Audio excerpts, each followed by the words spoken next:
ಜನ್ಮದ ಜೋಡಿಗೆ complete U turn ತೊಗೊಂಡ್ಬಿಡ್ತು. ಮೊದಲನೇ ದಿವಸ ಜನ ಇಲ್ಲ, ಎರಡನೇ ದಿವಸ ಪಿಕಪ್ ಆಗ್ಬೋದು, ಇಲ್ಲ.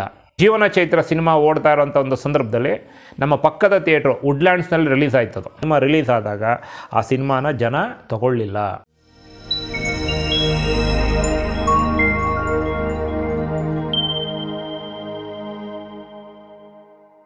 ಸಿನಿಮಾ ರಂಗದಲ್ಲಿ ಎಕ್ಸ್ಪೆಕ್ಟೆಡ್ ಒಂದೊಂದು ಕೆಲವು ಘಟನೆಗಳು ನಡೀತವೆ. ತುಂಬ ಚೆನ್ನಾಗಿರೋ ಸಿನಿಮಾಗಳು ಕೂಡ ಫ್ಲಾಪ್ ಆಗಿದೆ. ಆ ರೀತಿ ಎಷ್ಟೋ ಸಿನಿಮಾಗಳು ಆಗಿದೆ. ಅದರಲ್ಲಿ ಮುಖ್ಯವಾಗಿ ಶಂಕರ್ ನಾಗ್ ಅವರ ಗೀತ, ಅದು ಎಷ್ಟು ಚೆನ್ನಾಗಿದೆ ಈಗ ನೋಡ್ತಾ ಇದ್ದಾರೆ. ಬಟ್ ಆ ಸಿನಿಮಾ ಅದು ಆಗ ಸಕ್ಸಸ್ ಆಗಲಿಲ್ಲ ಅಂತಲ್ಲ ಸರ್, ಅದು ಫೇಲ್ಯೂರ್ ಆಯ್ತಂತೆ. ಆಮೇಲೆ ರಾಘಣ್ಣವ್ರದ್ದು ಅನುರಾಗದ ಅಲೆಗಳು ಅದು ಕೂಡ ಹೋಗಲಿಲ್ಲ. ಆಮೇಲೆ ಚಿಗುರಿದ ಕನಸು ಶಿವಣ್ಣವ್ರದ್ದು, ಈ 3 ಸಿನಿಮಾಗಳು ಮಾತ್ರ ತುಂಬ ಚೆನ್ನಾಗಿದೆ. ಆದರೆ ಆ ಸಿನಿಮಾಗಳಾಗ ಹೋಗ್ಲಿಲ್ವಂತ ಸರ್, ಏನಕ್ಕೆ, ಏನು ಕಾರಣ ಆಯಿತು ಸರ್ ಅದು? ನೋಡಿ, ನಮ್ಮ ಕನ್ನಡ ಸಿನಿಮಾ ರಂಗದಲ್ಲಿ, ಬೇರೆ ಸಿನಿಮಾ ರಂಗದಲ್ಲೂ ಕೂಡ ಹಲವಾರು ನಿದರ್ಶನಗಳು ಈ ಥರ ಆಗಿದ್ದಾವೆ. ಅದರಲ್ಲಿ ನಮ್ಮ ಕನ್ನಡ ಸಿನಿಮಾ ರಂಗದಲ್ಲಿ ನೀವು ಹೇಳೋ ರೀತಿಯಲ್ಲಿ ತುಂಬ ಚೆನ್ನಾಗಿರೋವಂಥ ಸಿನಿಮಾಗಳು, ಅದು ಫ್ಲಾಪ್ ಅನ್ನೋ ಪದವನ್ನು ಬಳಸೋದಕ್ಕೆ ನನಗೆ ಬೇಜಾರಾಗುತ್ತೆ. ಆ ಒಂದು ಚಿತ್ರವನ್ನು ಮತ್ತೆ ಪ್ರದರ್ಶನ ಮಾಡಿದ್ದಾದರೆ ಪ್ರತಿಯೊಬ್ಬರೂ ಕೂಡ ಮೆಚ್ಕೊಳ್ಳುವಂಥ ಒಂದು ಸಿನಿಮಾಗಳು. ಆ ಒಂದು ಸಾಲಿನಲ್ಲಿ ನಿಲ್ಲುವಂಥ ಮೊದಲನೇ ಚಿತ್ರ ಶಂಕರ್ ನಾಗ್ ಅವರ ಗೀತಾ ಸಿನಿಮಾ. ಆ ಗೀತಾ ಸಿನಿಮಾವನ್ನು ಇವತ್ತು ಕೂಡ ಶಂಕರ್ ನಾಗ್ ಅವರನ್ನು ಇಮಿಟೇಟ್ ಮಾಡಬೇಕು, ಮಿಮಿಕ್ರಿ ಮಾಡಬೇಕು, ಅವ್ರ ಥರನೇ ಅಭಿನಯ ಮಾಡಿ ತೋರಿಸ್ಬೇಕು ಅನ್ನೋದಾದರೆ ಆ ಗೀತಾದಲ್ಲಿ ಬರುವಂಥ ಆ ಸಾಂಗ್ನಲ್ಲಿ ಅವರು ಯಾವ ರೀತಿ ಹೆಜ್ಜೆ ಹಾಕ್ತಾರೆ ಅದೇ ರೀತಿ ಹೆಜ್ಜೆ ಹಾಕ್ತಾರೆ.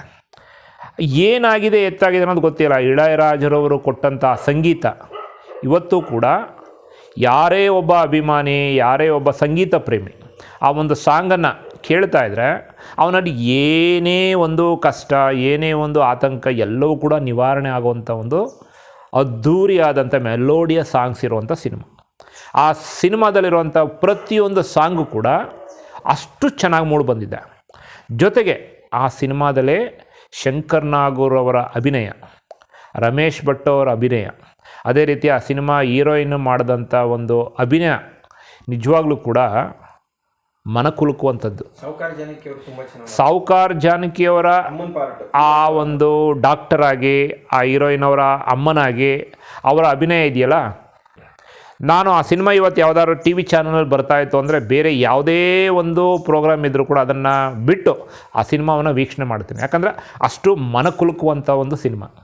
ಶಂಕರ್ ನಾಗ್ ಅವರ ಅಭಿನಯ ಯಾವ ರೀತಿ ಇತ್ತು ಅಂದರೆ, ತಾರಕ್ ಅನ್ನೋ ಒಂದು ಸಿನಿಮಾ ಏನಿತ್ತು ದರ್ಶನ್ ಅವ್ರದ್ದು, ಅದಕ್ಕೆ ನಾನು ಹೋಲಿಕೆ ಮಾಡೋದಕ್ಕೆ ಇಷ್ಟಪಡ್ತೀನಿ. ಯಾಕಂದರೆ ಎರಡೂ ಕೂಡ ಅಷ್ಟೇ ರೀತಿಯಾದಂಥ ಹೋಲಿಕೆ ಆದಂಥ ಒಂದು ಆ್ಯಕ್ಟಿಂಗ್ ಇದ್ದಂಥ ಸಿನಿಮಾ. ಆ ಸಿನಿಮಾ ನಮ್ಮ ಮೈಸೂರಿನ ರಣಜಿ ಥಿಯೇಟ್ರ್ನಲ್ಲಿ ರಿಲೀಸ್ ಆಗಿತ್ತಂತೆ. ನನ್ನ ತಂದೆ ಜೊತೆಗೆ ಅವರ ಸಮಕಾಲೀನವರು ಮಾತಾಡ್ತದಂಥ ರೀತಿ, ನಮ್ಮ ಸೋದರ ಮಾವ ಒಬ್ಬರು ಇದ್ದಾರೆ, ನಮ್ಮ ತಾಯಿ ತಮ್ಮ, ಅವ್ರು ಇವತ್ತಿಗೂ ಕೂಡ ಆ ಸಿನಿಮಾ ಸಾಂಗ್ ಬಂದಾಗೆಲ್ಲನೂ ಕೂಡ, ನಮ್ಮ ಮಾವ ಒಂಥರ ಸಂಗೀತ ಪ್ರೇಮಿ ಅವರು, ಆ ಸಿನಿಮಾದ ಸಾಂಗನ್ನು ಅಷ್ಟು ಚೆನ್ನಾಗಿ ಆಡ್ತಾರೆ ಅವರು.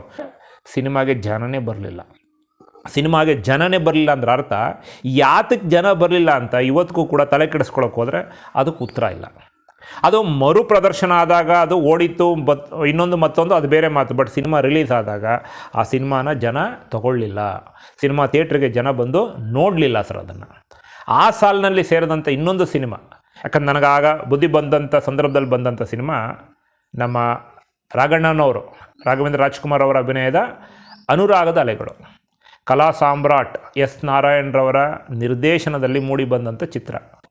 ಆ ನಿರ್ದೇಶನ ಮಾಡಿದಂಥ ನಿರ್ದೇಶಕನನ್ನು ಗುರುತಿಸಿ ಅಣ್ಣ ಅವರೇ ಕರೆಸಿ ಅವರ ಮಗನಿಗೋಸ್ಕರ ಒಂದು ಸಿನಿಮಾವನ್ನು ನಿರ್ದೇಶನ ಮಾಡೋದಕ್ಕೆ, ಆ ಒಂದು ಹೌದೌದು ಚೈತ್ರದ ಪ್ರೇಮಾಂಜಲಿ. ಅವತ್ತಿನ ದಿವಸದಲ್ಲಿ ರಘುವೀರ್ ಅನ್ನೋ ಒಬ್ಬ ಹೊಸ ನಟ, ಅವರು ಆ ಹೊಸ ನಟ ಅವರೇ ನಿರ್ಮಾಪಕರು ಕೂಡ ಹೌದು. ಈ ಸಿನಿಮಾವನ್ನು ಕೊಟ್ಟಂಥ ಇಂಪ್ರೆಸ್ ಆಗಿ ದೊಡ್ಡ ಮನೆಯವರು ಅವ್ರಿಗೊಂದು ಆಫರ್ ಕೊಟ್ಟಿದ್ದರು. ಆ ಅನುರಾಗದ ಅಲೆಗಳು ಅನ್ನೋ ಒಂದು ಸಿನಿಮಾವನ್ನು ನಿರ್ದೇಶನ ಮಾಡೋದಕ್ಕೆ ಆ ಜವಾಬ್ದಾರಿಯನ್ನು ಅವರು ಕೊಟ್ಟಾಗ, ಮತ್ತು ಈ ಒಂದು ಸಿನಿಮಾದಲ್ಲೂ ಕೂಡ ಹಂಸಲೇಖರ್ ಅವರೇ ಸಂಗೀತ ನಿರ್ದೇಶಕರಾಗಿದ್ದರು.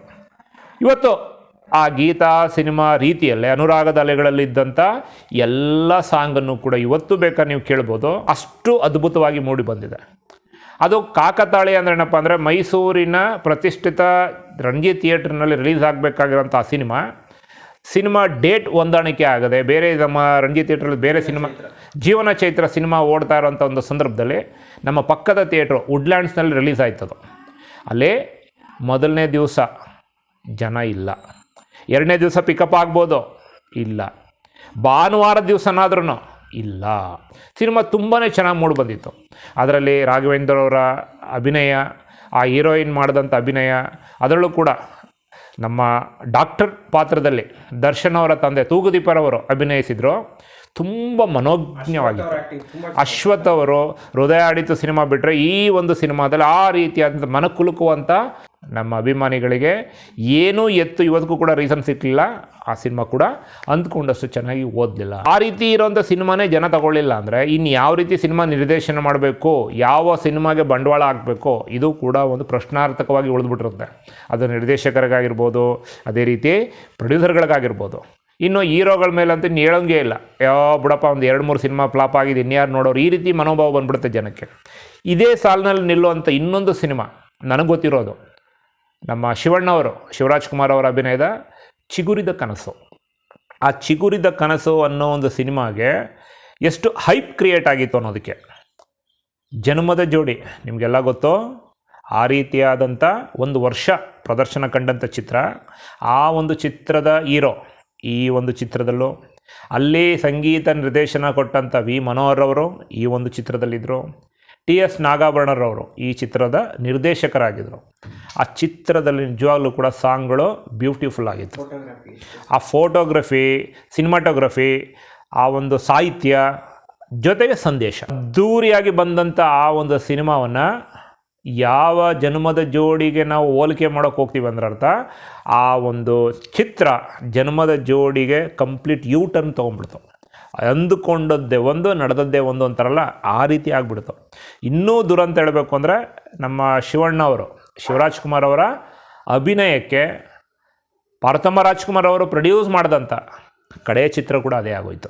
ಪ್ರೊಡಕ್ಷನಲ್ಲಿ ಬೇರೆ ಸಿನಿಮಾಗಳು ಬಂತು, ಅಪ್ಪು ಅವರ ಅಭಿನಯದಾಗಿರ್ಬೋದು, ರಾಘಣ್ಣ ಅವರ ಅಭಿನಯದಾಗಿರ್ಬೋದು ಬಂತು. ಆದರೆ ಶಿವರಾಜ್ ಕುಮಾರ್ ಅವರ ಅಭಿನಯದಲ್ಲಿ ಪಾರ್ಥಮ್ಮ ರಾಜ್ಕುಮಾರ್ ಅವರು ಪ್ರೊಡಕ್ಷನ್ ಮಾಡಿದಂಥ ಕಡೆಯ ಸಿನಿಮಾ ಆಗೋಯ್ತು. ಅದರಲ್ಲಿ ಈ ಒಂದು 3 ಸಿನಿಮಾ ನನಗೆ ತೋಚಿದಂತೆ ಅತೀ ಹೆಚ್ಚಿಗೆ ಜನಮನ್ನಣೆ ಗಳಿಸಬೇಕಾದಂಥ ಚಿತ್ರ, ಜನರಿಗೆ ಹತ್ತಿರಕ್ಕೆ ಬೇಕಾದಂಥ ಚಿತ್ರ. ಇವತ್ತು ಆ ಸಿನಿಮಾಗಳನ್ನು ನೋಡಿದ್ದಾದರೆ ಆ ಒಂದು ಪ್ರತಿಯೊಂದು ಸಾಂಗನ್ನು ಕೂಡ ಎಲ್ಲರೂ ಬಾಯಲ್ಲೂ ಗುಣಗುಡ್ತಾರೆ.